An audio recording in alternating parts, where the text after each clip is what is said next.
तो पढ़े लिखे लड़के के साथ में शादी ना करो, नहीं तो दिक्कत हो जाएगी।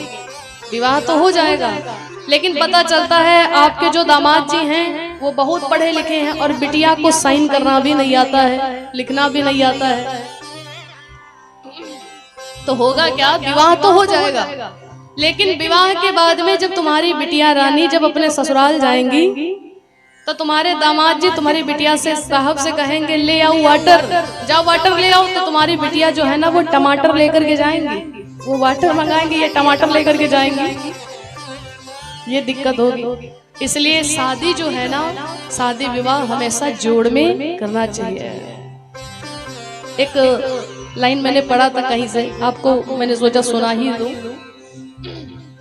मुझे अच्छी लगी ये बात सुन करके।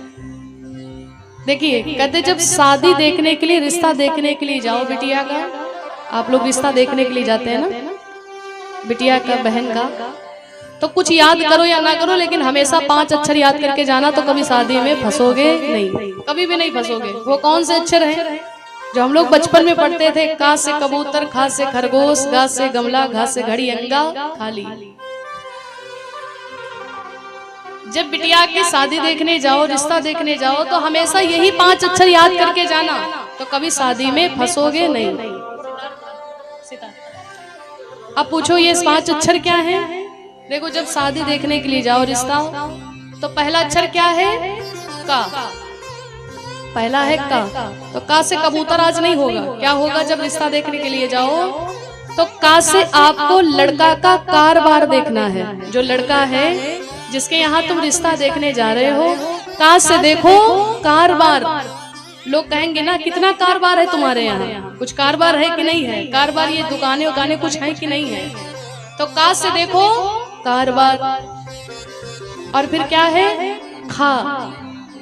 खा से देखो लड़के का खानदान, कि खानदान ठीक ठाक है कि नहीं है। और फिर क्या है? गा। गा से देखो गली द्वार, गलियां अच्छी हैं कि नहीं अच्छी हैं, जगह गए है कि नहीं गाड़ी आने के लिए। और फिर क्या है? घा। घा से देखो घर द्वार, जो मकान है घर ठीक ठाक है कि नहीं है, रहने के लिए व्यवस्था है कि नहीं है। और फिर लोग क्या कहते हैं? अंगा खाली। अंगा खाली नहीं है। जब रिश्ता देखने के लिए जाओ तो अंगा से देखो लड़का के सारे अंग, ये याद कर लेना। अंगा से देखो लड़का के सारे अंग सब ठीक ठाक हैं। तो जो लोग 5 अक्षर याद करके जाते हैं वो कभी भी जीवन में फंसते नहीं हैं। हमेशा रिश्ता जब देखने के लिए जाओ तो इतने अक्षर याद करके जाना चाहिए। बोली सियापति रामचंद्र भगवान की जय हो। जानकी मैया सखियों के साथ में गई और ऊपर बैठ गई माँ के पास में। अब जब जनक जी के जो बंदी जन है ना, जनक जी ने कहा भैया अब माइक वाइक लेकर के आओ और थोड़ा सा जो मेरा प्रण है वो प्रण इन लोगों को सुना दो, जो लोग आए हुए कि मेरा प्रण क्या है। बंदी जन आए और बंदी जन कहते हैं कि तुम जितने राजा लोग बैठे हुए हो ना, तुम सब राजा लोग अपने अपने कान खोल करके सुन लो। क्या सुन ले? जो हमारे महाराज हैं उनका प्रण क्या है? राजा की सब सौगंध शपथ। वो बंदी जन कहते हैं जो हमारे महाराज हैं उनका प्रण सुनाते हैं कि हमारे जो महाराज हैं उनका एक ही प्रण है, ये जो धनुष आप लोग देख रहे हो ना, जो वीर इस धनुष को तोड़ देगा हमारे महाराज उनके साथ में अपनी बेटी का विवाह कर देंगे। अब जैसे ये प्रण सुनाया गया तो जितने दीप दीप के राजागण बैठे हुए थे सबको बड़ा अभिमान था, बस इतनी सी बात केवल अभी तुरंत तोड़ देंगे, बड़ा अभिमान था लोगों के मन में। और इतने में एक राजा उठा धनुष को तोड़ने के लिए, और वो राजा इतना बलशाली था, इतना बलशाली था, कम से कम 10-10 हजार हाथियों का बल उसके अंदर समाया हुआ था, बड़ा बलशाली राजा था। जैसे वो धनुष को तोड़ने के लिए उठा और तोड़ने के लिए जब गया बड़ी शक्ति को आजमाने लगा। धनुष के पास जब गया तो अपनी शक्ति को आजमाने लगा। बड़ा अभिमान था मन में कि अभी तुरंत तोड़ देंगे, चाहे जितना बलशाली हो, हम तो इतने बलशाली हैं। लेकिन भैया वो मनमुखियों के हाथ से नहीं टूटने वाला है, वो गुरुमुखियों के हाथ से टूटने वाला है। अब वो गया जब धनुष के पास में, जब कभी हमारे जीवन में ऐसा संघर्ष आ जाता है ये इज्जत जो है ना, जब बाजी पर लग जाए तो लोग क्या करते हैं, आप थोड़ा सा समझिएगा। मान लीजिए कल आपका रिजल्ट आए, आप हाई स्कूल में हो, और यदि कल आपका रिजल्ट आए तो कई लोग रात में क्या मान लेते हैं, हे गणेश भगवान अगर पास हो गए तो 5 किलो लड्डू चढ़ाएंगे। ये मान लेते कुछ लोग कि अगर हम पास हो गए तो 5 किलो लड्डू चढ़ाएंगे। अब वो राजा जो था वो भी जब धनुष को तोड़ने के लिए गया ना, तो वो भी गणेश जी का भक्त था, और क्या कसम खाई, हे गणेश भगवान अगर ये धनुष हमसे टूट गया तो कल 2 किलो लड्डू चढ़ाएंगे, कोई रोक नहीं पाएगा, 2 किलो लड्डू चढ़ाएंगे। इसने ये कसम खा ली। अच्छा, भाव मिलता संत जन कहते उसमें से कोई राजा धनुष क्यों नहीं तोड़ पाया, इसलिए क्योंकि जब इसने ये कसम खाई कि जब धनुष मुझसे टूट जाए तो हम 2 किलो लड्डू चढ़ाएंगे, तो बाकी जितने राजा थे उन लोगों ने कसम खा ली। गणेश जी से कहा, हे गणेश भगवान ये धनुष तो इससे तो बिल्कुल ही ना टूटे, और मान लीजिए ये मनोरथ अगर आपने पूरा कर दिया तो कल हम 10 किलो लड्डू चढ़ाएंगे, इससे बिल्कुल ना टूटे। अगर टूट गया तो नहीं चढ़ाएंगे, और नहीं टूटेगा तो कल 10 किलो लड्डू चढ़ाएंगे। तो गणेश जी भी सोचते 2 किलो वाला करें कि 10 किलो वाला करें, वो भी तो संकट में पड़ गए, इसलिए कोई धनुष को तोड़ ही नहीं पाया। एक एक करके राजा धनुष को तोड़ने के लिए उठने लगे, और वो राजा गया धनुष के पास में अपनी शक्ति को आजमाने लगा, और पैर से चोटी तक उसने दम लगा दी। पृथ्वी कांप रही है, लेकिन वो धनुष को नहीं तोड़ पाया, टस के मस नहीं कर पाया, और फिर शर्मिंदा हुआ, चुपचाप गया और जाकर के अपनी कुर्सी पर बैठ गया।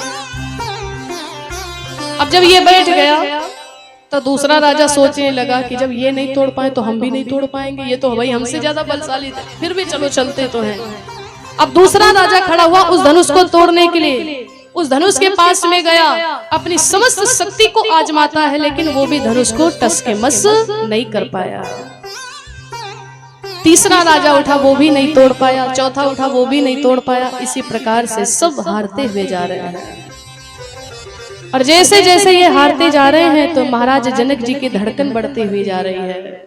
जनक जी क्या सोचते हैं, प्रभु ये क्या हो रहा है, अरे यहाँ तो कोई तोड़ ही नहीं पा रहा धनुष को, और यदि कोई नहीं तोड़ पाएगा तो मेरे बस की ये भी बात नहीं है कि जगत जननी को, अपनी सीता को जीवन भर के लिए कुंवारी महलों में रख सके। कोई नहीं तोड़ पाएगा तो विवाह कैसे होगा, और नहीं विवाह होगा तो जानकी को हम जीवन भर के लिए अपने महलों में नहीं रख पाएंगे, क्योंकि बेटी पराया धन है। कदाचित बिना प्रण के ही अगर विवाह कर दे तो लोग तो यही कहेंगे आपने प्रण किया था पूरा नहीं किया। जनक जी को गलानी हुई, राजाओं के मन में विचार आया, कोई बात नहीं, एक एक नहीं तोड़ पाए, इस बार 10,000 राजा एक साथ में खड़े हो गए। बाबा क्या लिखते हैं, 10,000 राजा एक साथ में खड़े हुए, और वो 10,000 राजा मिलकर के कहने लगे कोई बात नहीं, जब अकेले नहीं टूटा तो जब 10,000 राजा एक साथ मिलकर के तोड़ेंगे तब तो टूट जाएगा। अब जरा सोचिए, 5,000 राजा इस तरफ और 5,000 राजा उस तरफ, लेकिन वो सहस 10 एक ही 12 लगे उठावन टराई नटारा।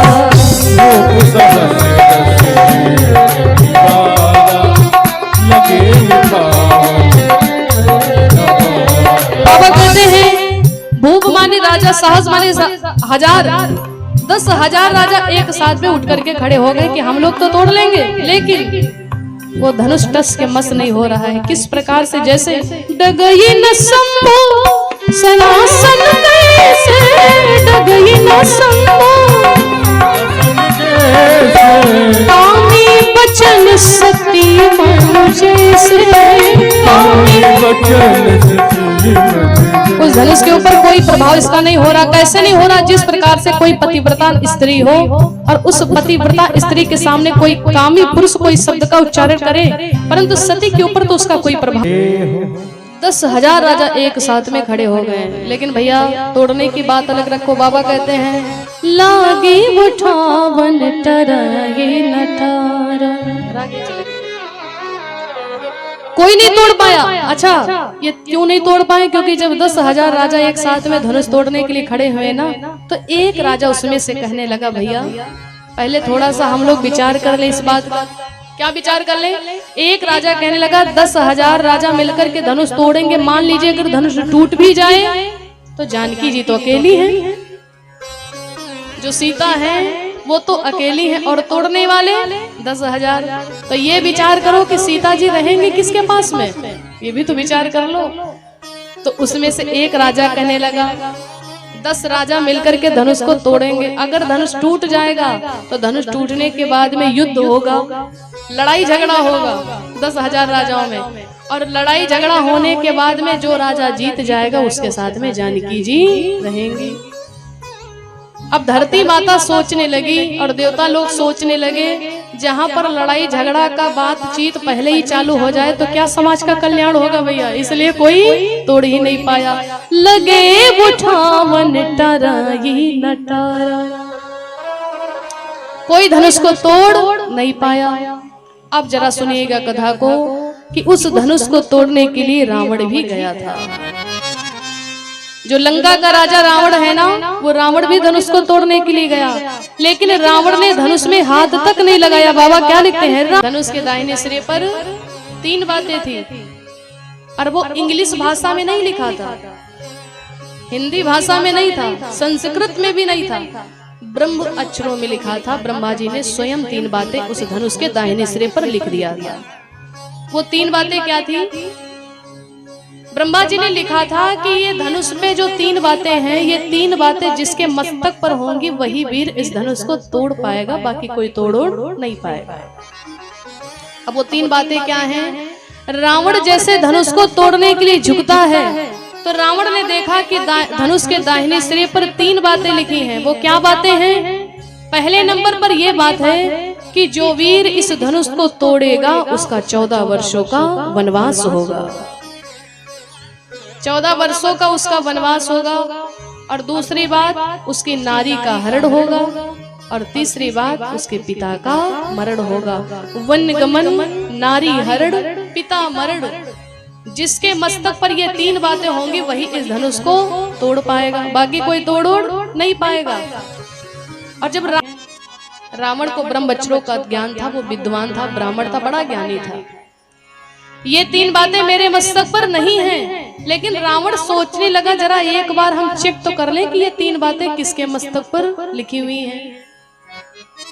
थोड़ा एक बार चेक तो कर ले, यहाँ पर तो बहुत राजा लोग बैठे हैं, तो हम सबके मस्तक को चेक कर लें कि ये 3 बातें किसके मस्तक पर लिखी हैं, कौन धनुष को तोड़ पाएगा। राधे श्याम चौपाई में भाव मिलता है कि जो रावण है सब राजाओं के एक एक करके मस्तक को चेक करने लगा। एक राजा के मस्तक को देखता, दूसरे को देखता, तीसरे को देखता, एक लाइन से सब राजाओं के मस्तक को देखता गया, लेकिन किसी के मस्तक पर ये 3 बातें नहीं मिली।